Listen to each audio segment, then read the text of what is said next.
Good day and welcome to another edition of Sharing Trade Information on Global Trade Tutor. In this series of video, I'll be talking about China.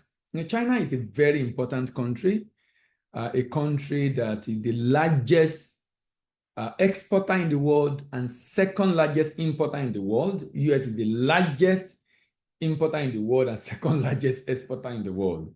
China has become a major force in recent time, and any individual looking to do business in any country, you definitely want to do business with China, particularly sending raw materials and intermediate product to China. It's important to know that intermediate product is a big deal now in the world. Intermediate product basically means the product is not raw and the product is not finished.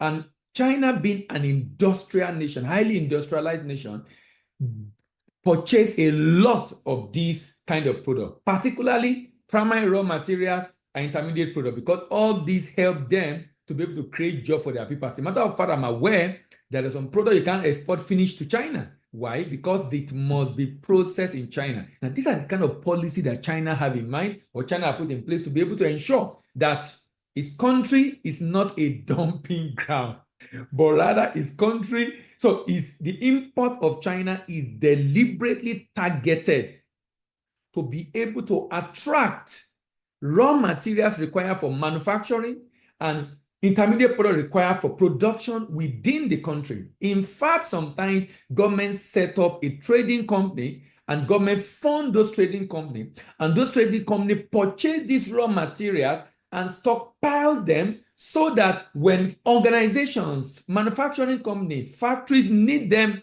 and they don't have enough cash, they can buy from this trading company. This trading company can even help them issue a letter of credit while the good is on the way. Then they can pay this trading company later. These are the kind of policy and initiative that China has put in place, beyond also the incentive that China gives to its businesses. Now, in this series, I'll be looking at, it's going to be about 20 videos, and I'll be looking at different products, from raw materials to machine and equipment, to precious metals, to transportation, to metal product, to oil product, to foodstuff, to clothing, to different products, animal product, packaged medicament, chemical product that China is importing into its country. By the way, the import volume of China is over $2 trillion.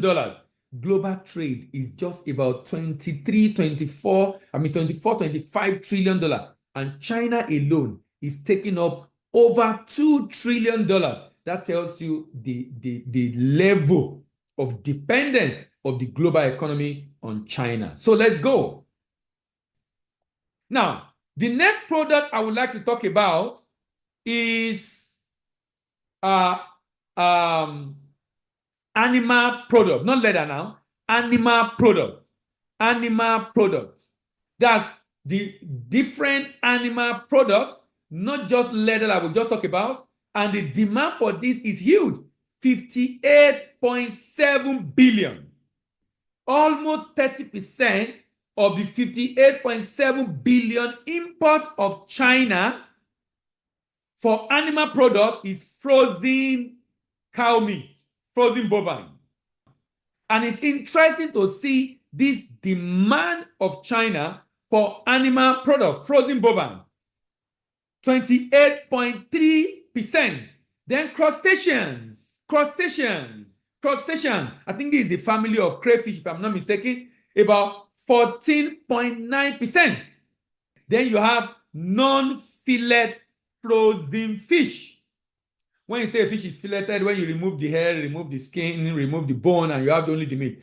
But this one is non-fillet frozen fish, 8.72%. Pig meat, 7.39%. So if you are into poultry and you can produce chicken, poultry meat, China is buying a lot of poultry meat. China purchase of poultry meat is about $3 billion, 6.41%, about $3 billion. China also imports snails. Recently I did a session on snail and other family of mollusks. 2.91%. Now, China imports a lot of milk. First of all, the milk import of China is about 2.49%, but China also imports milk concentrate, which is used to produce milk powder, 6.75%.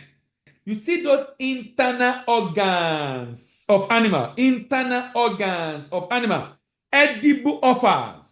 In Nigeria, they call it roundabout. Edible offers, the intestine, the different internal organ in the intestine and stomach area of the animal. The import of China, 4.63%. 4.63%. Then we have sheep and goat meat, 2.95%. Other product of animal, butter, 1.52%.